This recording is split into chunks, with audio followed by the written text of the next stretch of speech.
नमस्कार मित्रों, CEC Gurukul online lectures में आपका हार्दिक अभिनंदन।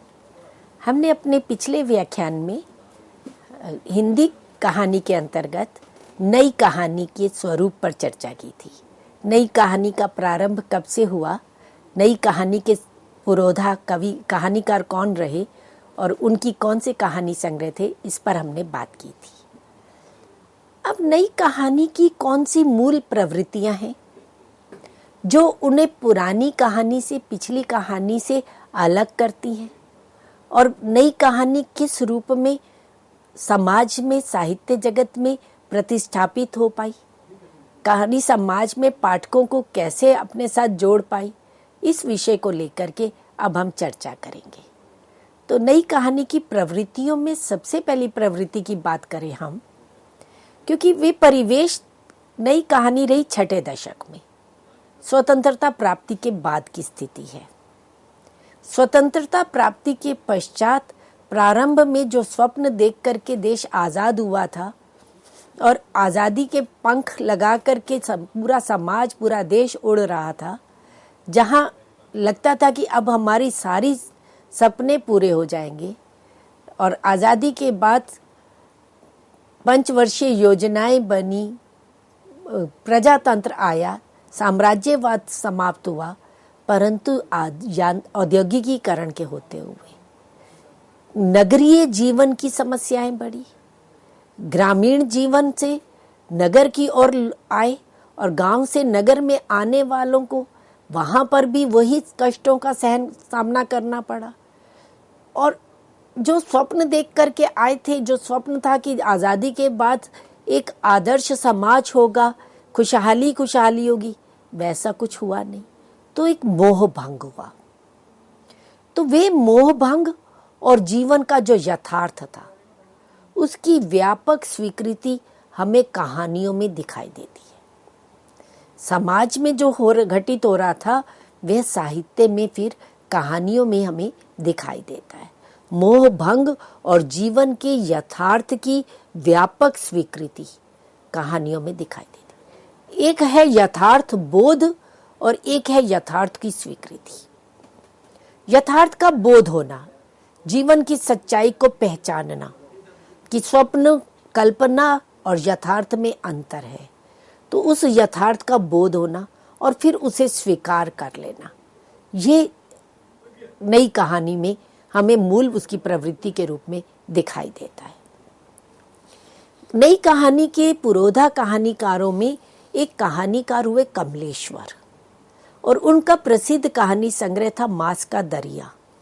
और उस कहानी संग्रह के आत्मकथ्य में कमलेश्वर जी कहते हैं कि नई कहानी आग्रहों की कहानी नहीं है, प्रवृत्तियों की हो सकती है, और उसका मूल स्रोत है जीवन का यथार्थ बोध।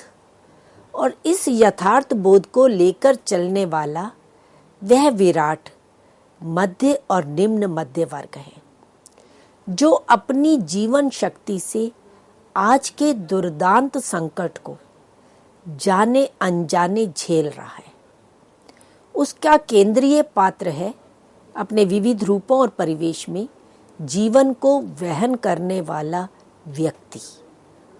तो इस तरह से नई कहानी में मुख्य पात्र के रूप में मध्य वर्ग रहा, निम्न मध्य वर्ग रहा।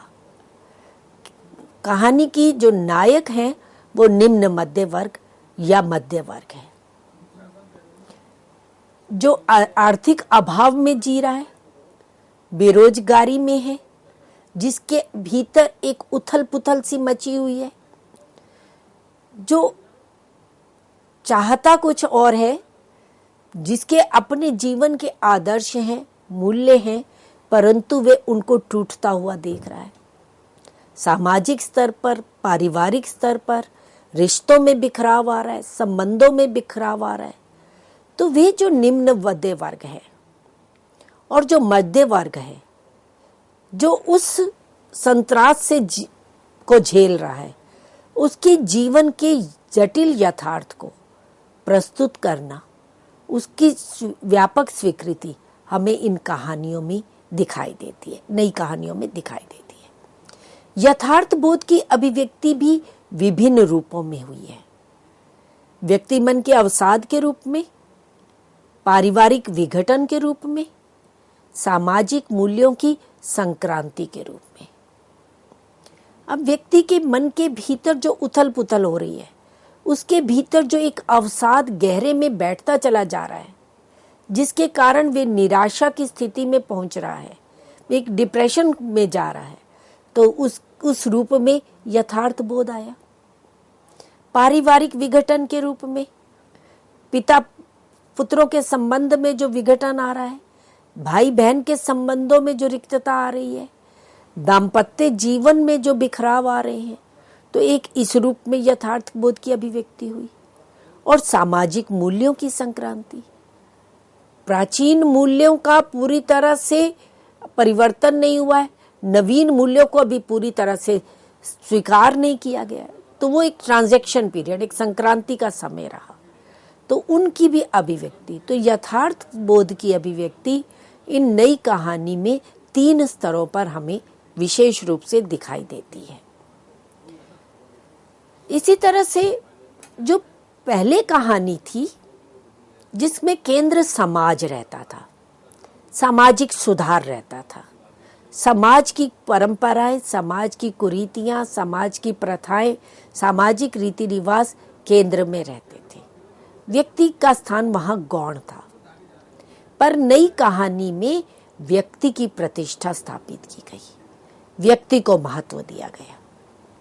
कविता के क्षेत्र में भी एक बूंद सहसा उछली अज्ञे कहते हैं, व्यष्टि को महत्व दिया जा रहा है समष्टि की अपेक्षा।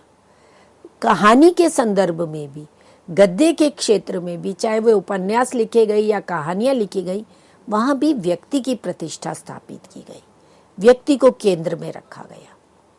पर हम ये नहीं कह सकते कि व्यक्ति को केंद्र में रखा गया तो समाज की उपेक्षा हुई। समाज कहीं उपेक्षित नहीं रहा, परिवेश कहीं उपेक्षित नहीं रहा, पर व्यक्ति के संदर्भ में समाज को देखा गया। केंद्र व्यक्ति रहा, पर उसके परिप्रेक्ष्य में समाज को ध्यान में दिया गया। व्यक्ति को उसके परिवेश में देखना, व्यक्ति पीड़ा का गहरा स्वर, ये हमें नई कहानियों में दिखाई देता है। तो इस तरह से व्यक्ति को महत्व इस कहानी में दिया गया, मानव जीवन के चरित्र को महत्व इस नई कहानी में दिया गया। शिव प्रसाद सिंह इसके विषय में कहते हैं कि मनुष्य और इसकी जिंदगी के प्रति मुझे मोह है, क्योंकि वही तो है जो अपने अस्तित्व को बनाए रखने के लिए विविध क्षेत्रों में विरोधी शक्तियों से जूझ रहा है। अंधविश्वास, उपेक्षा, विवशता, प्रताड़ना, अतृप्ति, शोषण, राजनीतिक भ्रष्टाचार और क्षुद्र स्वार्थांधता के नीचे पिसता हुआ भी जो अपने सामाजिक और मनोवैज्ञानिक हक के लिए लड़ता है, हंसता रोता बार बार गिरकर भी अपने लक्ष्य से मुंह नहीं मोड़ता है, वह मनुष्य तमाम शारीरिक कमजोरियों और मानसिक दुर्बलताओं के बावजूद महान है। तो उस मनुष्य को महत्व दिया गया है। समाज में वह मनुष्य जो रो भी रहा है, हंस भी रहा है, सभी प्रताड़नाओं को झेल भी रहा है, जूझ भी रहा है, संघर्षों का सामना भी कर रहा है, फिर भी वे अपने सामाजिक मनोवैज्ञानिक अधिकारों के लिए लड़ता है, जूझता है, बार बार असफलता को प्राप्त करता है, फिर भी अपने लक्ष्य से हटता नहीं है, लक्ष्य से मुंह नहीं मोड़ता है। तो ऐसा मनुष्य अपनी कमजोरियों के साथ, अपनी मानसिक दुर्बलताओं के होते हुए भी वे महान है, क्योंकि वे असफल नहीं हो रहा, असफल होते हुए भी हार नहीं मान रहा है। तो ऐसे मनुष्य को, ऐसे मनुष्य की जिजीविषा को केंद्र में रखना चाहिए। तो कहानियों का केंद्र ऐसे पात्र को बनाया जाए, तभी समाज को उससे एक जीवन की प्रेरणा मिलती है। क्योंकि समाज में वे पात्र तो एक प्रतीक है, समाज में यही पीड़ा, यही यंत्रणा, यही संत्रास प्रत्येक व्यक्ति झेल रहा है। कोई सामाजिक स्तर पर, कोई पारिवारिक स्तर पर, कोई राजनीतिक स्तर पर इन संघर्षों को झेल रहा है, तो उससे जीवन में अपने लक्ष्य के प्रति प्रतिबद्ध रहना है।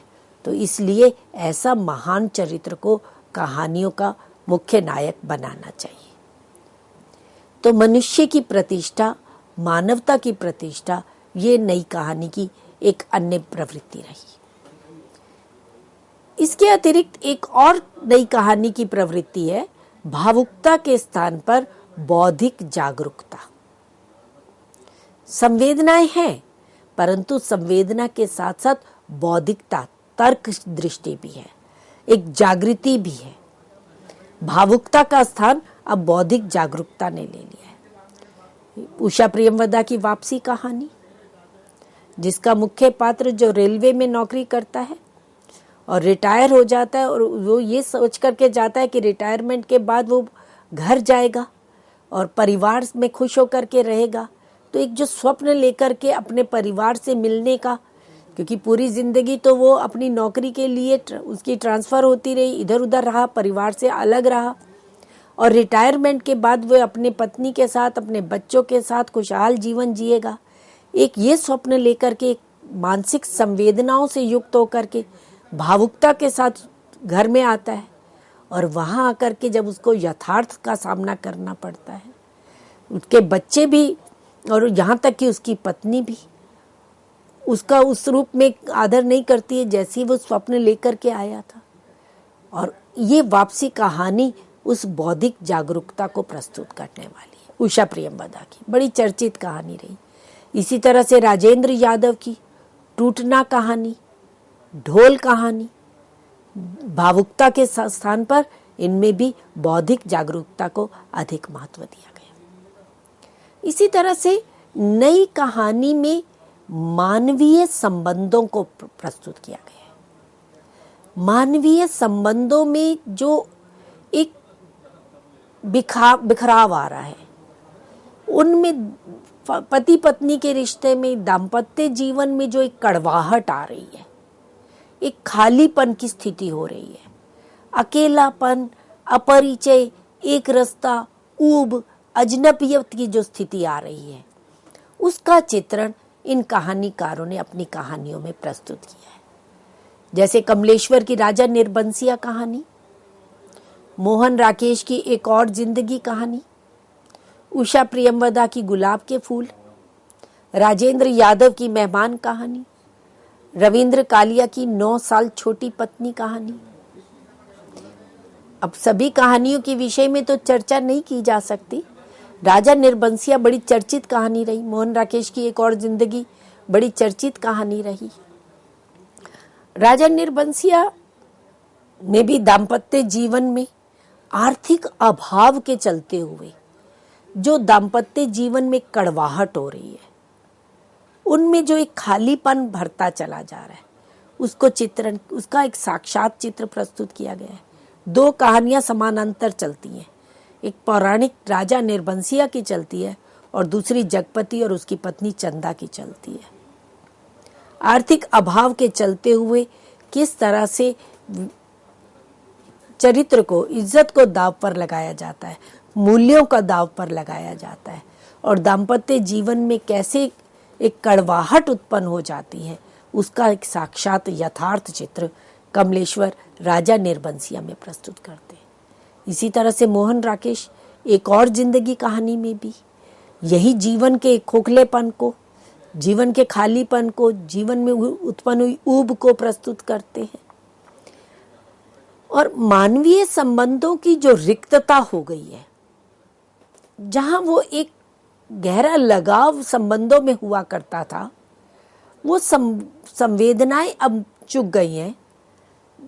समाज में, सामाजिक मूल्यों में जो पतन की स्थिति हो रही है, उसके कारण तो उन मानवीय संबंधों की रिक्तता का अवध नारायण सिंह कहानीकार हैं, वो चेहरे कहानी में उसको प्रस्तुत करते हैं। उसका एक उदाहरण हम आपके सामने रखते हैं। चेहरे कहानी का ये उदाहरण है कि मुझे लगा कि कोई मेरे भीतर से चला गया है। वह इतनी देर तक अपनी कहानी सुनता रहा। सोचता हूं कि क्या आवश्यकता है परिचय की? परिचय और संबंध सुख कम दुख अधिक देते हैं। क्या हम परिचितों को झेल पाते हैं?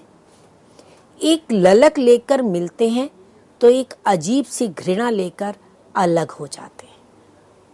ये संबंधों का यथार्थ प्रस्तुत किया गया कि मानवीय संबंधों में जब हम किसी से बड़े अंतराल के बाद मिलते हैं तो मन में ये होता है कि मिलकर के सुखद अनुभूति होगी, एक ललक होती है मिलने की। पर मिलने के पश्चात क्या होता है? क्योंकि अब संवेदनाएं चुक रही हैं, अब संबंधों में बिखराव आ रहा है, अब अजनबीपन अधिक हो गया है। तो परिचितों को अब झेलना, पहले घर में मेहमान आते थे तो खुश होते थे और सब प्रसन्नता से उनका स्वागत करते थे और उनके जाने पर दुखी होते थे। और आज स्थिति उससे बिल्कुल भिन्न हो गई है। आज मेहमान आ जाए तो उनको कहाँ ठहराएंगे, वे कब जाएंगे, ये पहली चिंता हो जाती है। तो इसलिए परिचय और संबंध सुख कम और दुख अधिक देते हैं। और ये परिचितों को झेल पाते हैं क्या हम?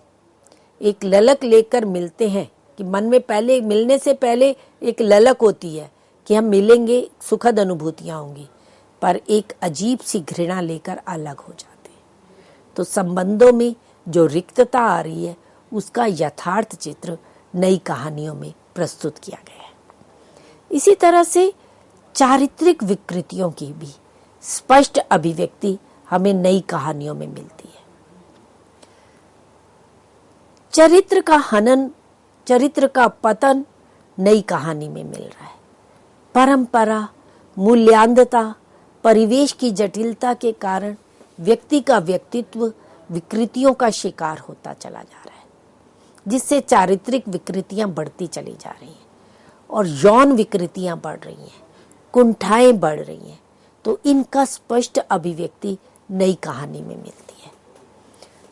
जैसे राजेंद्र यादव की किनारे किनारे, कमलेश्वर की तलाश, मांस का दरिया, निर्मल वर्मा की दहलीज, पराई शहर में, मोहन राकेश का जख्म, सेफ्टी पिन, कई एक अकेले, मनु भंडारी की बड़ी प्रसिद्ध कहानी रही तीसरा आदमी। ऐसे ही उषा प्रियमवदा की कहानी मछलियां, बहुत चर्चित कहानी रही है, जिसमें चारित्रिक विकृतियों का स्पष्ट अभिव्यक्ति की गई है। तो इस तरह से कहानियों में जो दाम्पत्य जीवन में या सामाजिक जीवन में, परिवार में किस तरह से मूल्यों का क्षरण हो रहा है और किस तरह से व्यक्तित्व में विकृतियां आती चली जा रही हैं, उसका चित्रण, उसका यथार्थ चित्रण नई कहानी में प्रस्तुत किया जाता है। और नई कहानी में आधुनिक बोध की भी अभिव्यक्ति हुई है। आधुनिक भाव बोध आया है।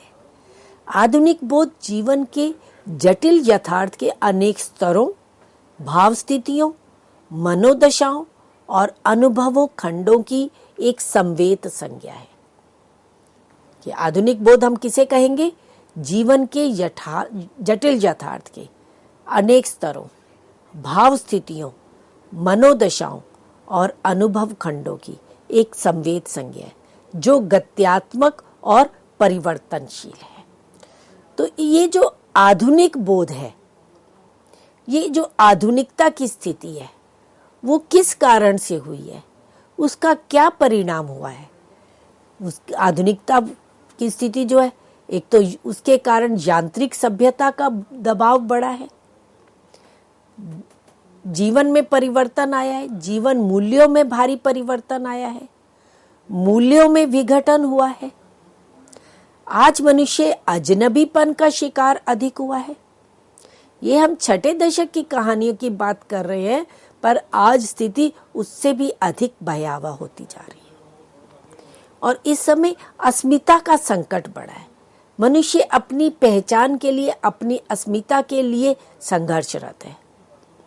कुछ नवीनता की ललक है और अंग्रेजी साहित्य का प्रभाव है।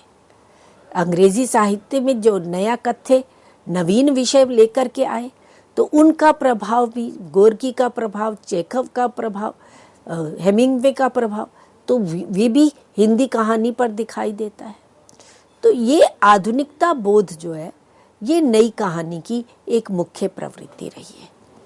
और आधुनिकता बोध से युक्त कहानियों की अगर हम बात करें कि किन कहानियों में विशेष रूप से ये आधुनिक बोध हमें दिखाई देता है, मोहन राकेश की हम मिस पॉल कहानी को ले लें, मलबे का मालिक ले लें, राजेंद्र यादव की अभिमन्यु की आत्महत्या, निर्मल वर्मा की कहानी परिंदे, बड़ी प्रसिद्ध कहानी रही, एक नवीन बोध के साथ प्रस्तुत हुई है, प्रतीकात्मकता को लेकर के आई है, सांकेतिक कहानी है, लंदन की एक रात निर्मल वर्मा की। ऐसे ही धर्मवीर भारती की बंद गली का आखिरी मकान, कमलेश्वर की बड़ा प्रसिद्ध काव्य संग्रह, कहानी संग्रह है खोई हुई दिशाएं, और उसकी कहानी खोई हुई दिशाएं। ऐसे कृष्ण बलदेव वैद की बीच के दरवाजे। तो ये कहानियां आधुनिकता बोध से युक्त कहानियां हैं। मोहन राकेश की मिस पॉल कहानी की बात करें अगर हम, ये कहानी उन अविवाहित महिलाओं की कहानी है जो आजीवन अविवाहित रहती हैं, पर समाज उनको स्वीकृति नहीं प्रदान करता है। समाज उनके लिए विभिन्न प्रकार के कल्पनाएं करने लगता है, कहानियां गढ़ने लगता है। तो ऐसी अविवाहित महिलाओं का जीवन कैसे यातनामय हो जाता है, कैसे वे अपने भीतर कुंठाएं लेकर के पलने लगती हैं।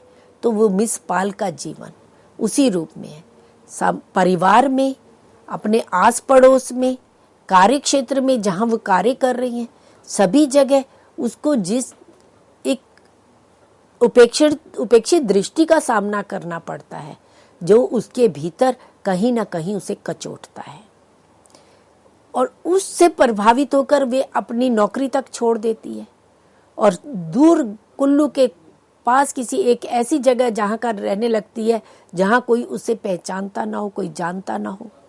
तो ऐसी स्त्रियां, ऐसी अविवाहित स्त्रियां जो समाज में इस तरह से सामाजिक कुरीतियों का, सामाजिक विश्वासों का या सामाजिक एक पहचान का बोध सहन कर रही हैं, जो उस लांछन को सहन कर रही हैं, यातनाओं को सहन कर रही हैं, उसका चित्रण करते हैं। ऐसे ही मलबे का मालिक कहानी, जो भारत पाकिस्तान के विभाजन की त्रासदी को प्रस्तुत करने वाली कहानी थी। तो आधुनिक बोध से युक्त कहानियां नई कहानी के अंतर्गत आती हैं। राजेंद्र यादव की अभिमन्यु की आत्महत्या को हम देखते हैं, या धर्मवीर भारती की बड़ी प्रसिद्ध कहानी हुई, चर्चित कहानी थी, बंद गली का आखिरी मकान। तो ये ऐसी कहानियां हैं जो यांत्रिकता के बढ़ते दबाव को दिखा रही हैं, अजनबीपन को दिखा रही हैं, कुंठाओं संतरास को दिखा रही हैं, निराशा को दिखा रही हैं, जीवन में आई नीरसता का चित्रण करती हैं। तो इसी तरह से नई कहानी की एक अन्य प्रवृत्ति की अगर हम बात करें तो वे है सांकेतिकता। पहले कहानी कही जाती थी, चाहे हम प्रेमचंद युगीन कहानियां देखें या उसके पूर्व की कहानियां देखें, उसमें कथ्य महत्वपूर्ण होता था, कथानक महत्वपूर्ण होता था, कहानीकार स्वयं आकर के बीच में टिप्पणी देता था। पर नई कहानी में संदर्भ बदलता है और आज कहानी सांकेतिक कहानी हो गई है। यह कथ्य महत्वपूर्ण नहीं है, कहना महत्वपूर्ण नहीं है, संकेत करना महत्वपूर्ण है। चाहे वो मूल्य का संकेत है, परंपराओं का संकेत है, यंत्रणा का संकेत है, तो कहानी संकेत देती है। मोहन राकेश के अनुसार जहां तक कहानी की आंतरिक उपलब्धियों का संबंध है, उनमें सांकेतिकता को कहानी की एक महत्वपूर्ण उपलब्धि माना जा सकता है। पुरानी कहानी से नई कहानी इस अर्थ में अलग होती है कि उसमें सांकेतिकता का विस्तार पहले से भिन्न स्तरों पर होता है, जब कहानी सांकेतिक अधिक हो गई है। नई कहानी में प्रतीक आरोपित न होकर कथा के अंग बन गए हैं। जैसे कमलेश्वर की हम देखते हैं सांप कहानी, नीली झील कहानी, राजेंद्र यादव की खेल खिलौने कहानी, शिव प्रसाद सिंह की अंधाकूप कहानी। तो इन सब में प्रतीक कहीं ऊपर से आरोपित नहीं है, वे पूरी उस कथ्य का एक अंग बन गए हैं। एक स्वाभाविक रूप में प्रतीक जो है उपस्थित हो गए हैं और वो संकेत देते हैं। सांप कहानी में सांप एक प्रतीक है, परंतु वो आरोपित नहीं है, वो उसी कथा का एक अंग बन गया है। इसी तरह से नई कहानी में एक और नगर की, कस्बे की, महानगरों की समस्याओं को उठाया जा रहा था, वे कहानियां लिखी जा रही थी। तो उसी के समकक्ष ग्रामीण जीवन को आधार बना करके, ग्रामीण रहन सहन को, ग्राम संस्कृति को, ग्राम भाषा को, मिट्टी की गंध को आधार बनाते हुए कुछ कहानीकार आए जिन्होंने अंचल विशेष की कहानियों को लिखा, जैसे फणीश्वर नाथ रेणु, शिव प्रसाद सिंह, मार्कंडे, मणि मधुकर। ये सब आंचलिक कहानीकार हुए जिन्होंने अंचल विशेष को आधार बना करके ग्रामीण परिवेश को केंद्र में रखते हुए ग्राम्य जीवन की कहानियों की रचना की। तीसरी कसम उर्फ मारे गए गुलफाम, लाल पान की बेगम, रेणु जी की प्रसिद्ध आंचलिक कहानियां हैं। ऐसे ही शिव प्रसाद सिंह की भैरव पांडे, आर पार की माला, मुर्दा सराय, इन्हें भी इंतजार है। ऐसे ही मार्कंडे की भूदान कहानी, हंसा जाई अकेला कहानी, गांव से शहर आता है और फिर कैसे शहर से उसे अपने गांव की स्मृतियां याद आती है और वो गांव वापस चला जाता है, हंसा जाई अकेला। ऐसे ही मणि मधुकर की बारासिंगा कहानी।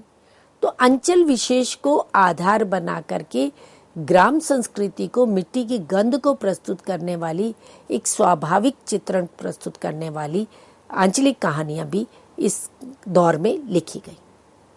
अब हम बात करते हैं नई कहानी की शिल्पजन्य प्रवृत्तियों की। नई कहानियों की भाषा में प्रेषणीयता अधिक है। कथ्य का संप्रेषण उपयोगी, सरल एवं व्यंजकता पूर्ण रहा है। नई कहानी की भाषा में एक निजता है, एक खुलापन है, पाठक से एक आत्मीय संबंध स्थापित करने की क्षमता है। भाषा का नाटकीय प्रयोग हमें नई कहानी में मिलता है। नई कहानी में बिंबों का, प्रतीकों का अधिक प्रयोग किया गया है। जैसे मार्कंडे ने तारों का गुच्छा, जो अपूर्ण इच्छाओं का प्रतीक है। राजेंद्र यादव ने प्रश्नवाचक पेड़ कहानी, जीवन और प्रकृति के गहरे असंतुलन का प्रतीक है। राजेंद्र यादव की कहानी छोटे छोटे ताजमहल, जो शुरू से लेकर अंत तक आद्यंत प्रतीकात्मक है। ऐसे ही ज्ञान रंजन की फैंस के इधर उधर में, फैंस अलगाव के प्रतीक है। तो इस तरह से नई कहानी बिंब की दृष्टि से, शिल्प की प्रतीकों की दृष्टि से, भाषा की दृष्टि से, सांकेतिकता की दृष्टि से नए नए प्रयोग लेकर के प्रस्तुत हुई है, जो पुरानी कहानी से, प्रेमचंद पूर्व कहानी से या प्रेमचंद युगीन कहानियों से अलग अपनी पहचान बनाती है। तो इस तरह से मित्रों, आज हमने नई कहानी के स्वरूप, उसकी प्रवृत्तियों की चर्चा की। इसी के साथ आज की चर्चा हम यहीं समाप्त करते हैं। नए विषय के साथ पुनः प्रस्तुत होंगे। धन्यवाद।